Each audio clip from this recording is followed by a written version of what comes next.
The lonely single dad opened his door for one night, not knowing who he was protecting. The rain arrived like a verdict, sudden and unforgiving, pounding the quiet street until the world seemed narrowed to one door and one choice. Inside the small house, a lonely single father stood with his hand on the knob, listening to the storm and the weight of his own past, unaware that the night was about to test the last good promise he had ever made. If you believe in kindness, second chances, and the quiet courage of ordinary people, take a moment right now to like this video, comment, share it with someone who needs hope, and subscribe to the channel. Stories like this only live when hearts choose to carry them forward. Daniel Harper had learned how to live with echoes. The house in Ohio was modest, but it was full of memories that clung to the walls like dust motes in late afternoon light. There were echoes of laughter from a life before, echoes of a woman who once filled the kitchen with warmth, echoes of a child's footsteps that now arrived only on weekends. Daniel was a single dad in the way many men became one without warning, after a drunk driver and a phone call that split time into before and after. Since then, he worked construction during the day, repaired broken things at night, and kept his heart locked behind routines, because routines were safer than hope. His son, Caleb, lived with his grandparents during the week so Daniel could keep the job that paid for child support, and the small house that waited for him like a faithful dog. Daniel counted the days until Friday evenings, when he cooked spaghetti, folded laundry, and told himself he was doing the best he could. On the night the storm arrived, Daniel was exhausted beyond words. The day had been long and punishing, his hands raw from wet lumber and his shoulders aching from carrying more than wood. He had come home to an empty house, heated leftovers, and sat alone at the table, staring at a photograph of Caleb taped to the refrigerator. Outside, the rain thickened, blurring the streetlights into trembling halos. Daniel had already decided he would go to bed early when the knock came, sharp and insistent, cutting through the storm and through him. He hesitated, because living alone taught caution, and because opening doors sometimes invited pain. But the knock came again, and something in his chest tightened with a feeling he couldn't name. When he opened the door, the night poured in. Rain soaked the wooden steps and streaked the air like silver threads. Standing there was a young woman, barely more than a shadow under the porch light, her dress clinging to her frame, her arms crossed tightly as if she could hold herself together by force. She looked fragile and fierce all at once, eyes wide with fear, hair plastered to her face by the rain. Daniel felt a pull he hadn't felt in years, not attraction, but recognition. He knew the look of someone running from something they couldn't outrun. He knew the look of someone who had nowhere else to go. Daniel's first instinct was caution. His second was compassion. He thought of Caleb and the kind of world he wanted his son to inherit. He thought of the promises he made to be a good man even when no one was watching. The rain seemed to demand a decision, and Daniel stepped aside, opening the door wider. In that moment, he believed he was offering shelter for one night, nothing more, a small kindness that would end with the sunrise. He did not know that by doing so, he was stepping into a story far larger and darker than his own. Inside, the house felt warmer immediately, the walls closing around them like a held breath. Daniel offered dry towels, spare clothes, and the quiet dignity of space. He noticed how the woman flinched at sudden sounds, how her eyes tracked the windows, how her hands trembled even after the rain had stopped dripping from her hair. He told himself not to ask questions, not to pry into wounds that were not his to heal. He had learned the hard way that some truths were heavy and needed time. He prepared a simple meal, placed it on the table, and retreated to the living room, listening to the storm and to the soft movements of another human presence in his home. The night settled in with an uneasy calm. As hours passed, the rain softened into a whisper, but the tension in the house did not ease. Daniel sat awake, thinking of the stranger sleeping in his spare room, thinking of the risks and responsibilities that came with opening a door. He remembered the night he had been called to identify his wife, the way a single moment could split a life open. He wondered who the woman was and what had driven her into the storm. He wondered if he was foolish or brave. He wondered if kindness was still worth the cost. Unbeknownst to Daniel, the woman he had let in was named Grace Miller, and her life had been a series of quiet disasters. She had grown up in a small town in Pennsylvania, raised in a church that taught her to be gentle and forgiving, even when forgiveness became a weapon used against her. She had married young, chasing stability, only to find herself trapped in a cycle of control and fear. Her husband was a man of influence, respected in public and monstrous in private, with connections that made escape feel impossible. Grace had endured more than anyone should, telling herself that endurance was strength, until the night she finally ran, leaving behind everything but the clothes on her back and a folder of documents she hoped would one day save her. Grace had been on the run for days, sleeping in bus stations and cheap motels, always feeling eyes on her back. The storm had caught her between destinations, and the house on Daniel's street had been the first light that didn't feel threatening. Knocking on his door had been a gamble, one she might not survive if she chose wrong. But when Daniel opened it, she saw something rare, a man whose eyes carried grief, not hunger. A man who looked like he knew what it meant to lose and still choose decency. For the first time in weeks, Grace allowed herself to sleep. Morning arrived quietly, filtered through clouds that refused to fully clear. Daniel woke to the smell of coffee and the weight of responsibility settling in his chest. He moved through the house carefully, aware that his life had been interrupted, perhaps permanently. He found Grace sitting at the table, wrapped in a borrowed sweater, staring at the steam rising from her mug as if it might carry her somewhere safer. In the light of day, she looked younger, bruises faint but visible, fear still etched into her posture. Daniel felt anger stir, not at her, but at a world that made people arrive at doors like this. They spoke in careful fragments, sharing only what was necessary. Grace explained that she needed time, just a little, to figure out her next move. Daniel listened, weighing his options against his conscience. He thought of the dangers, the unknowns, the potential consequences. He also thought of Caleb, of the lessons that mattered more than safety. Daniel agreed to let Grace stay for a short while, telling himself it was temporary, telling himself he could protect her until she could protect herself. Days turned into a fragile routine. Grace helped around the house, cooked meals that tasted like gratitude, and spent hours reading, rebuilding herself in silence. Daniel returned from work each evening to a home that felt less hollow. He noticed how laughter, tentative and rare, began to appear, how the echoes shifted from pain to possibility. But shadows followed Grace, and Daniel sensed them growing closer. Strange cars passed the house too slowly. Unknown numbers called and hung up. Daniel's unease deepened into resolve. The truth came crashing down one afternoon when Daniel returned home early and found the house searched, drawers disturbed, a threat left behind in the form of fear. Grace broke then, the weight of her story spilling out, revealing the man she had fled and the power he wielded. Daniel realized that by opening his door, he had placed himself directly in the path of someone dangerous. He could have asked her to leave. He could have chosen safety over sacrifice. Instead, he chose to stand.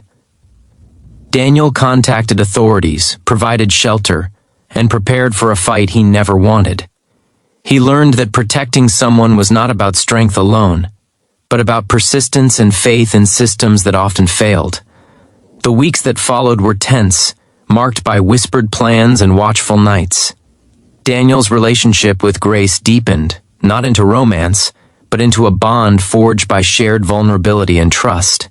He saw in her the resilience he wanted to model for his son. She saw in him the proof that good men still existed. The climax came quietly, as most real battles do. Evidence Grace carried found its way into the right hands. The man who had haunted her life was exposed, his influence unraveling under scrutiny. It was not justice served with drama, but with paperwork and patience. When it was over, Grace stood on Daniel's porch once more, this time in sunlight, her future uncertain but her fear diminished. She thanked him in ways words could never fully express. Daniel watched her leave, knowing that protecting her had changed him too. Life did not become perfect after that. Daniel was still a single dad, still working hard, still carrying grief. But something fundamental had shifted. When Caleb returned on Friday evenings, Daniel told him stories about bravery that didn't involve fists or fame. He taught him that sometimes the most important thing a man could do was open a door and keep it open, even when it scared him. The house no longer echoed with loneliness alone, but with the quiet pride of having done the right thing. If this story has touched your heart even a little, please take a moment to like the video, share it with someone who believes in goodness, and subscribe to the channel. Your support helps stories like this reach the people who need them most. Before the ending, we have a special request for you. Please comment below with a single word that represents what this story made you feel. Hope, courage, kindness, or faith. Your words matter. On some nights, when rain taps gently against the windows, Daniel still thinks about the door and the choice he made. He knows now that protection is not about knowing who someone is, but about deciding who you are willing to be. And somewhere out there, Grace is building a life free from fear, carrying with her the knowledge that one night, one man's kindness changed everything. The night stretched longer than either of them expected, not because of conversation, but because of the quiet weight of shared exhaustion.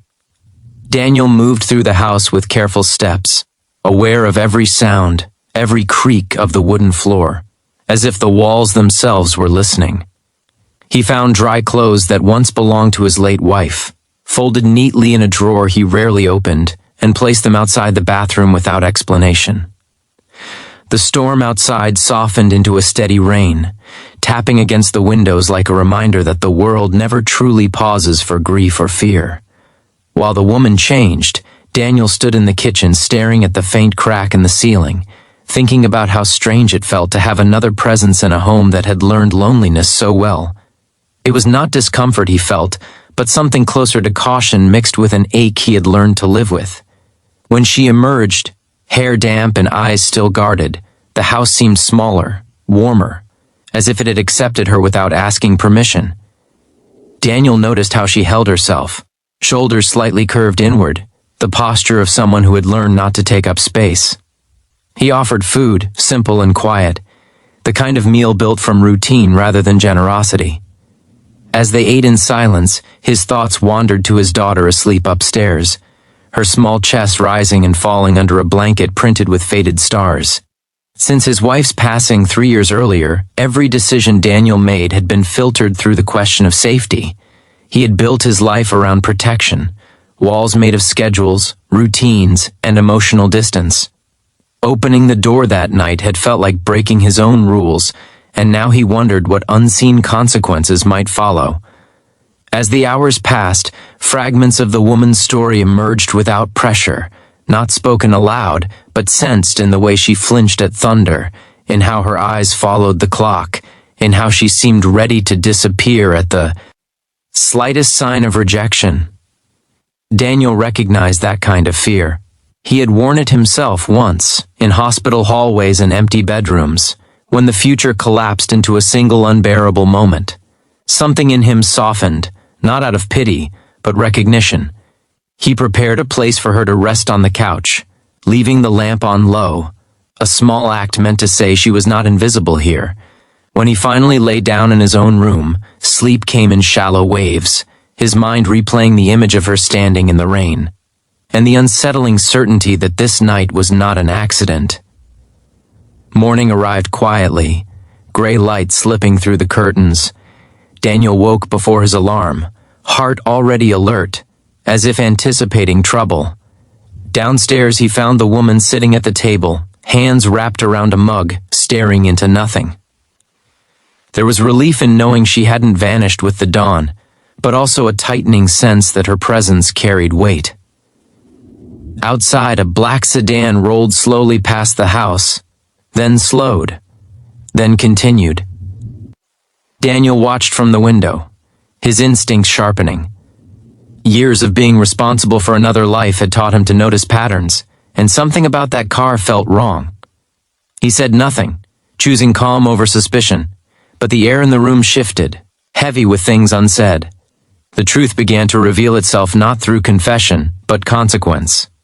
By midday, the sedan returned, this time stopping at the curb. Two men stepped out, their movements too deliberate, their eyes scanning houses rather than admiring them. Daniel's heart pounded as he understood. Not the details, but the danger. He guided the woman upstairs, asking her to stay quiet, and checked on his daughter, who was coloring on the floor, blissfully unaware of the storm about to break. Fear surged, sharp and protective. But beneath it was resolve. Whatever this woman was running from, it had found her, and by opening his door, Daniel had stepped directly into its path. The men knocked, firm and impatient. Daniel opened the door just enough to block the view inside, his posture calm, his voice steady. He did not need to know their names or their purpose. Their eyes gave them away. They asked questions that sounded official but felt hollow, looking past him as if expecting guilt to leak through the cracks. Daniel answered with practiced neutrality, the same tone he used with insurance agents and school administrators. When they left, unconvinced but empty-handed, the silence they left behind was louder than the knock itself. Daniel closed the door and leaned against it, breathing through the tremor in his hands. What followed was not panic, but planning. Daniel understood now that protection was no longer hypothetical. The woman's past, whatever it held, had crossed into his present, and by extension, into his daughter's life. He made calls to people he trusted, favors long unused, and took steps he never thought he would need. The woman watched from a distance, guilt written into every movement, ready to leave to spare him. But Daniel stopped her, not with words, but with action. He moved her into the guest room, secured the house, and set rules that were less about control and more about care. In doing so, he realized something unsettling and profound. He was no longer afraid for himself. His fear had narrowed into a single fierce line drawn around the people under his roof. Over the next days, fragments of her story surfaced through circumstance rather than confession. Daniel learned she had witnessed something she wasn't supposed to, that powerful people wanted silence and that running had been her only option. She was not reckless or dishonest. She was hunted. The realization reframed everything. Daniel saw how close she was to breaking, how survival had become her full-time job. He also saw how his daughter gravitated toward her, offering drawings and quiet companionship without understanding why. Watching them together cracked something open in him. The house, once a monument to loss, began to feel like a place of shelter again. The threat did not disappear quickly. There were moments of fear, close calls, nights when Daniel slept with one ear open, listening for footsteps that never came. But with each challenge, something unexpected grew stronger. Trust replaced suspicion. Routine adapted to include another heartbeat. Daniel found himself remembering how to hope, not for miracles, but for mornings that didn't begin with dread. He understood now that protection was not just about locking doors or standing between danger and innocence. It was about choosing to stay, even when leaving would be safer. Eventually, help came from places Daniel had reached out to in desperation. Authorities took the threat seriously once evidence surfaced, and the shadow looming over the house began to lift. The woman was no longer a ghost hiding from her past, but someone reclaiming her future piece by piece. The day she prepared to leave for a safer place, the house felt heavier than it had the night she arrived. Daniel watched her stand in the doorway, dry this time, stronger, but still carrying the quiet gravity of everything she had survived. He understood then that some doors, once opened, never truly close again. Before we reach the ending of this story, please comment below and tell us what this story made you feel. Did it remind you of someone, or of a moment when kindness changed everything for you? When she left, the house did not return to silence. Something remained, an echo of courage and connection that Daniel carried with him. His daughter asked questions he answered gently, honestly, teaching her that helping someone was never a mistake, even when it was hard. Daniel returned to his routines, but they were no longer walls, they were foundations. He had learned that one night of courage could rewrite years of isolation, that protection sometimes meant opening the door instead of keeping it closed. If this story touched your heart, if it reminded you that kindness can still exist in a world full of fear, please like this video, share it with someone who needs hope, and let us know in the comments how it made you feel. Your support helps stories like this reach more hearts. Daniel never thought of himself as a hero. He was just a lonely single father who opened his door for one night. But in doing so, he protected more than a stranger. He protected his daughter's belief in goodness, his own capacity to love again, and a truth the world often forgets, that sometimes the smallest acts of courage create the safest places of all.